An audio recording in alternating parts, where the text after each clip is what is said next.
मेरी बहन का बेटा शहर में पढ़ने आया तो मैंने उसे अपने घर पर रख लिया क्योंकि मैं अकेली होती थी। पति मुल्क से बाहर होते थे। पति से बात की तो वो मान गई। मेरी बहन का बेटा मेरा बहुत ख्याल रखता था। बाजार से कुछ भी लाना होता तो वो ला देता।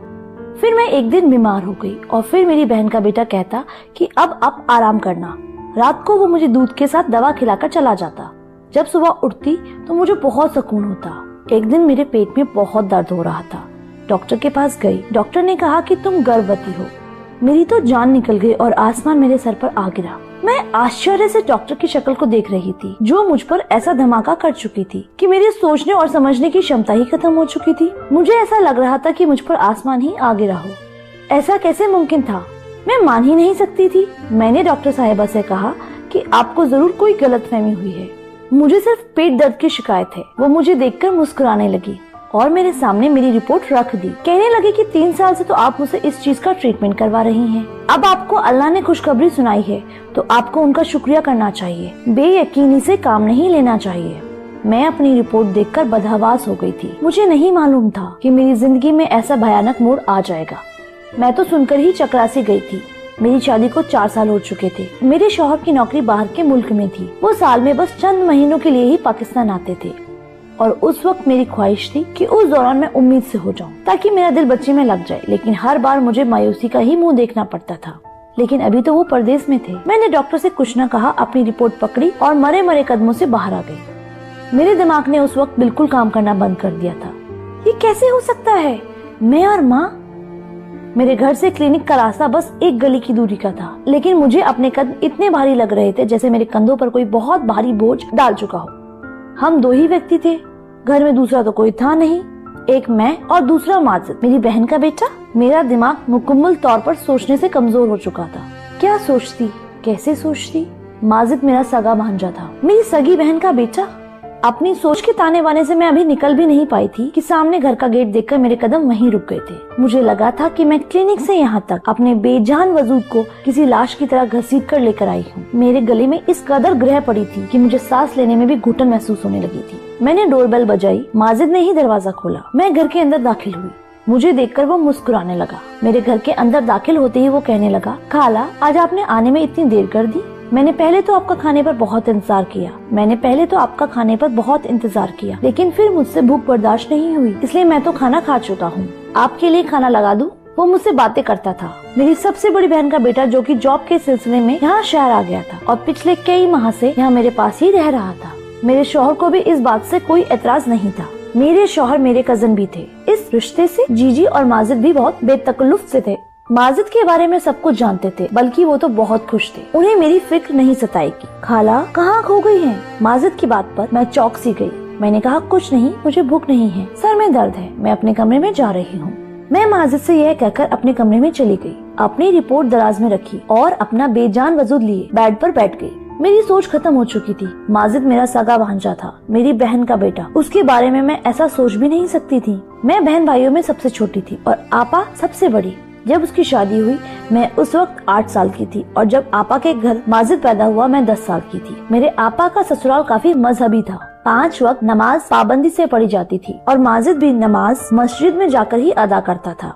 ना मुझे अपनी आपा की तबीयत पर शक था और न ही माजिद के किरदार पर शक कर सकती थी। लेकिन जो रिपोर्ट मेरे हाथ में थी, मेरा सारा शक माजिद पर ही जा रहा था, क्योंकि मेरे और माजिद के अलावा घर में कोई तीसरा आदमी था ही नहीं जिस पर मुझे शक होता। मैं अपना सर दोनों हाथों में लेकर बैठ गई। मुझे याद आने लगा कि पिछले कई दिनों से माजिद मुझे दूध के साथ दवा देता, जिसे खाकर मैं गहरी नींद में सो जाती और सुबह जब मैं उठती तो मैं बहुत खुश होती हूँ। क्या माजिद मुझे नींद की दवा देता है और मेरे सोने के बाद कुछ करता है? टिप टिप आंसू मेरी आंखों से गिरने लगे। मेरे गले में आंसुओं का गोला था, जिसकी वजह से मेरे अंदर घुटन सी बढ़ती जा रही थी। क्या सगे रिश्ते इतने नापायदार हो चुके हैं कि हवस के आगे कुछ भी नजर नहीं आता? मैं उसकी खाला हूँ, यानी कि माँ की बहन, मतलब माँ ही हुई। वो मेरा खास है, मेरा उससे पर्दा भी नहीं है। कैसे वो मेरे बारे में ऐसा सोच सकता है? कैसे उसका दिल उस गुनाह के लिए मान सकता है? मैं बहुत रो रही थी। इसका अंदाजा शायद कोई लगा ही नहीं सकता था जो मैं सह रही थी। एक नाकाबिले बर्दाश्ती हालत थी। मुझे याद आने लगा कि जब वो बचपन में आपा के साथ में होता था तो मेरी गोद में आ जाता था। अपनी तोतली जुबान में मुझे खाला के बजाय ताला ताला कहता था। मैं सबसे छोटी थी और वो आपा की सबसे पहली औलाद, इसलिए मायके में उसका सबसे ज्यादा वक्त मेरे साथ ही गुजरता था। तब मेरी शादी होने वाली थी। तब वो नया नया कॉलेज में गया था। मुझे मजहर के नाम से बहुत चिढ़ा करता था। कहता था कि आप इतनी खूबसूरत मनमोहिनी सी हैं, और वो एक लंबे चौड़े गबरू जवान से, और ऊपर से हैं भी बहुत गुस्से वाले। खाला, मजहर अंकल आपके साथ बिल्कुल सूट नहीं करेंगे। आपके लिए तो कोई मुझ जैसा स्मार्ट सा लड़का अच्छा लगेगा। हर वक्त वो मुझे मजहर के हवाले से छेड़ता रहता, हंसता रहता, मजाक करता था। मैं उसे बस घूरती रहती थी, और मेरी और उसकी अंडरस्टैंडिंग भी बहुत अच्छी थी। जब वो यहाँ आया था, मुझसे देर रात तक बातें करता रहता था, हंसता था, मजाक करता था। अब भी यही कहता है कि मुझे लगता है कि मजहर अंकल ने प्रदेश में किसी मीम से शादी कर ली है, तभी तो वापस आने का नाम नहीं लेते। जब मैं उसे गुस्से से घूरती तो हंसने लगता। उसे देखकर कभी मुझे ऐसा नहीं लगा था कि वो मेरे साथ ऐसी घटिया हरकत भी कर सकता है। मैं इन्हीं सोचों में घूमती, तभी माजिद मेरे दरवाजे पर दस्तक देकर अंदर आ गया। अब भी उसके हाथ में दूध का गिलास और मेडिसिन थी। वो बड़े नॉर्मल अंदाज में मेरे सामने बैठ गया, लेकिन उसके बेड पर बैठते ही मैं खौफ से पीछे हट गई, जैसे ना जाने वो क्या कर देगा। और ये जाहिर सी बात थी, जो कुछ भी डॉक्टर से सुनकर आ रही थी। मेरी जगह उस वक्त कोई भी होता, वो भी ऐसे ही खौफ में आता। मैं अकेली उस वक्त माजिद के साथ उस घर में मौजूद थी। वो मुझे यूँ डरा हुआ देखकर हैरान हो गया था। क्या बात है खाला, आप इतना घबरा क्यों रही हैं? सब खैर तो है ना? ये दूध पीजिए और आराम कीजिए। माजिद ने मेरी तरफ दूध का गिलास बढ़ाया।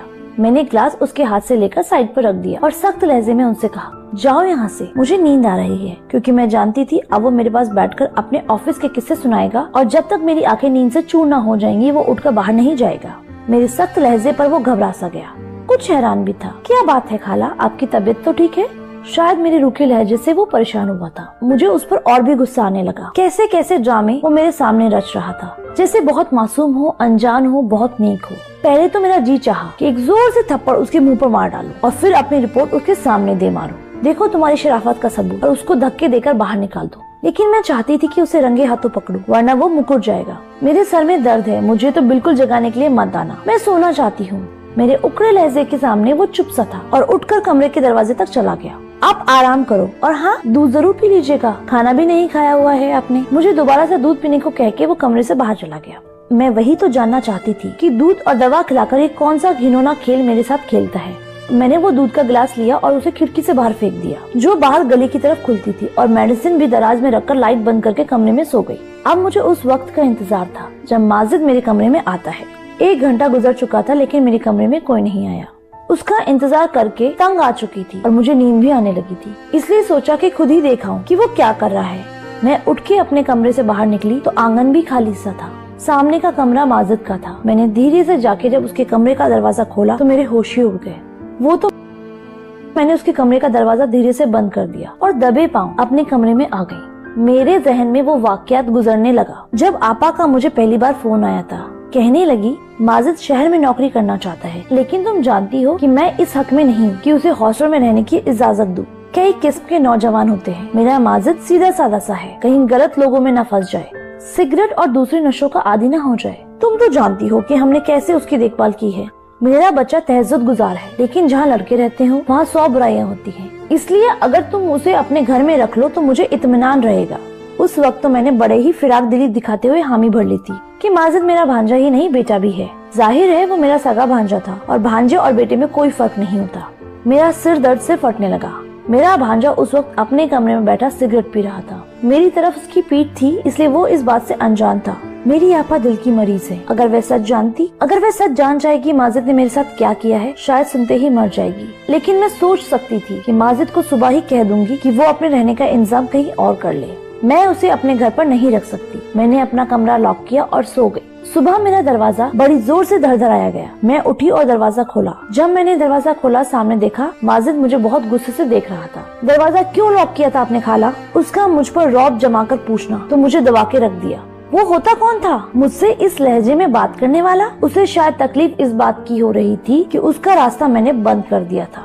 जो वो गुनाह मेरे साथ कर रहा था, शायद उसकी तलब ना पूरी होने की वजह से वो यूँ उखड़कर मुझसे बात कर रहा था। मैंने कहा कि तुम होते कौन हो मुझसे ये पूछने वाले? मेरी भी बुलंद आवाज को सुनकर वो कुछ हैरान हुआ। फिर नरम लहजे में बोला, खाला रात को आपकी तबीयत ठीक नहीं थी, मुझे आपकी फिक्र थी। मैं कब से दरवाजे पर दस्तक दे रहा था, लेकिन जब आपने जवाब नहीं दिया तो परेशान हो गया कि कहीं आप बेहोश तो नहीं हो गए हो। इसलिए मैंने दरवाजा खोलना चाहा तो वो लॉक था, इसलिए मैं परेशान हो गया था। आप प्लीज दरवाजा लॉक मत किया करें। मुझे उसकी झूठी फिक्रमंदी और दिखावे की परेशानी देखकर बहुत गुस्सा आया। मैंने कहा कि मेरी फिक्र करने की तुम्हें कोई जरूरत नहीं है, मैंने तीखे लहजे में कहा और अपने कमरे से बाहर निकल गई। अपने लिए नाश्ता बनाया और नाश्ता करके अपने पड़ोस में अपनी एक सहेली के घर चली गई। मेरे पड़ोस में भी मेरी उम्र की ही लड़की रहती थी, शादीशुदा बच्चों वाली थी। जब मेरे मियाँ मुल्क से बाहर जाते वो औरत बहुत ख्याल रखती थी मेरा। मेरी उससे दोस्ती भी बहुत थी। उसके शौहर भी मुझे छोटी बहन जैसा ही समझते थे। जब भी बाजार से कुछ लेने जाते तो मुझसे पूछते कि बहन कुछ मंगवाना तो नहीं है, बिना तकलीफ के बता दिया करो। मैं अक्सर ही उनसे सामान मंगवा लिया करती थी, लेकिन जब से माजिद आया था मैं हर काम माजिद से ही कहती थी। उस वक्त तो मुझे अपने पड़ोस जाहिदा से ही काम था कि मुझे अपना अबॉर्शन करवाना था। मेरे मियाँ 2 माह बाद आने वाले थे। मेरे पास इस गुनाह को खत्म करवाने के अलावा कोई दूसरा रास्ता ही नहीं था, लेकिन मुझे ये नहीं समझ आ रहा था कि जाहिदा से कहूँगी क्या।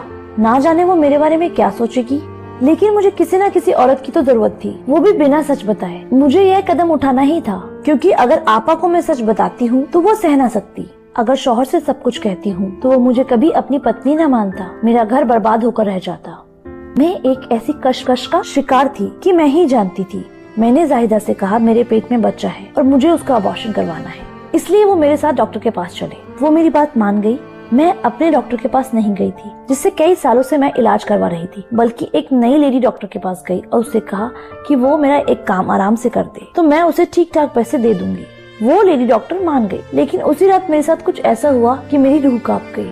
मैंने रात को घर आते ही माजिद से कह दिया कि मैं तुम्हें अपने घर पर नहीं रख सकती हूँ, इसलिए 2-3 दिन में वो अपने रहने का इंतजाम जहाँ चाहे वहाँ कर ले। मेरी बात सुनकर वो हैरान सा होकर रह गया। खाला, ये क्या कह रही हैं आप? मैं क्यों आपको छोड़कर जाऊंगा?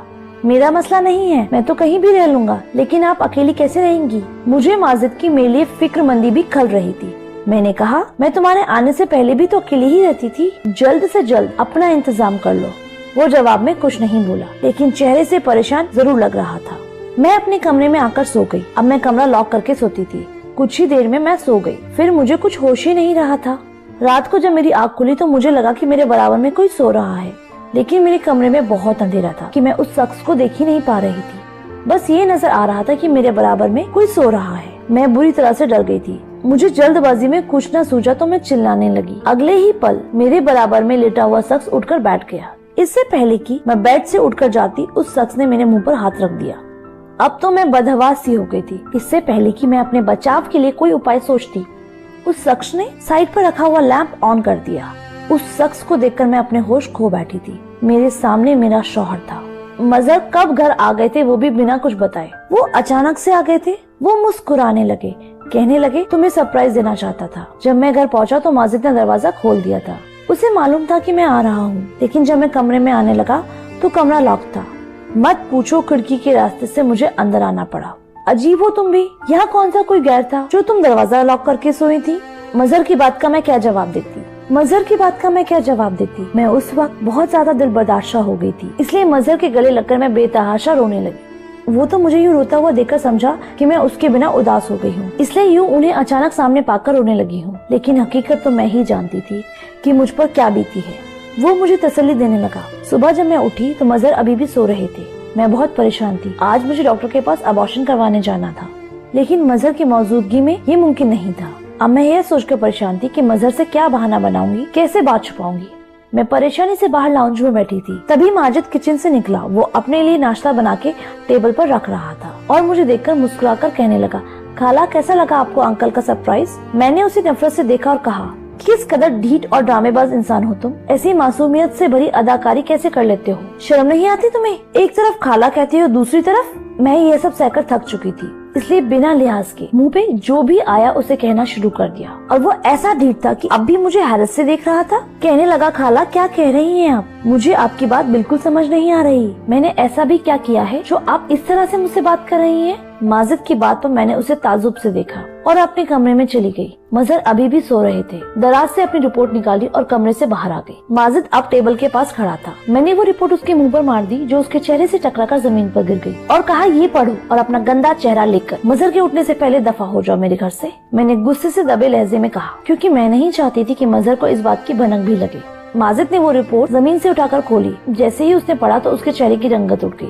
चेहरे पर बदहवासी सी छा गई। इससे पहले कि वो कुछ बोलता, मजहर आंगन में आ गए थे। पता नहीं कैसे, लेकिन वो सीधा माजिद के पास गए और रिपोर्ट उसके हाथ से लेकर पढ़ने लगे। उन्हें देखकर तो मेरी जान ही मेरे तन से जुदा हो गई थी। मेरा घर बर्बाद हो जाएगा, मजहर तो मुझे तलाक ही दे देंगे। मैं बुरी तरह से चकरा कर गिर गई थी। जब मुझे होश आया तो मैं हॉस्पिटल में थी, मुझे ड्रिप लगी हुई थी। मजहर बड़ी संजीदगी से मुझे देख रहे थे। मेरी तो रूह फना हो गई थी। माजिद भी वहीं खड़ा था। मैं मजहर को देखकर रोने लगी। मैंने कहा कि मेरा कोई कसूर नहीं है मजहर। माजिद मुझे नींद की मेडिसिन देता था। मुझे कुछ पता नहीं है। खुदा के लिए मुझे तलाक मत दीजिए। मैं आपसे बहुत मोहब्बत करती हूँ। मैं आपके बगैर नहीं जी पाऊंगी। मैं बिस्तर पर लेटे लेटे हाथ जोड़कर मजहर से माफी मांग रही थी। वो मेरे पास आए, मेरे जुड़े हुए हाथों को अपने हाथों में लिया और कहने लगे, तुम परेशान मत हो, मैं तुम्हें नहीं छोड़ूंगा। मैंने तुम्हारे सारे टेस्ट नए सिरे से करवाए हैं। तुम प्रेग्नेंट नहीं हो। शायद किसी और की रिपोर्ट तुम्हारी रिपोर्ट से बदल गई थी। ना तुम गुनहगार हो और ना ही माजिद ने ऐसा कुछ किया है। तुम उसके किरदार पर शक मत करो। बस एक अलग रिपोर्ट के अदल बदल है। यह सब गलतफहमी है। माजिद की तरफ जब मेरी नजर पड़ी तो वो रो रहा था, बिना आवाज के आंसू बहा रहा था। मुझे देखकर मेरे पास आ गया, कहने लगा, खाला आपने सोच भी कैसे लिया कि मैं ऐसा कर सकता हूँ, वो भी आपके साथ। मैंने अपनी माँ में और आप में कोई फर्क नहीं देखा। मैंने तो कभी किसी गैर लड़की को भी नजर उठाकर नहीं देखा। तो आप मेरी माँ की जगह हैं।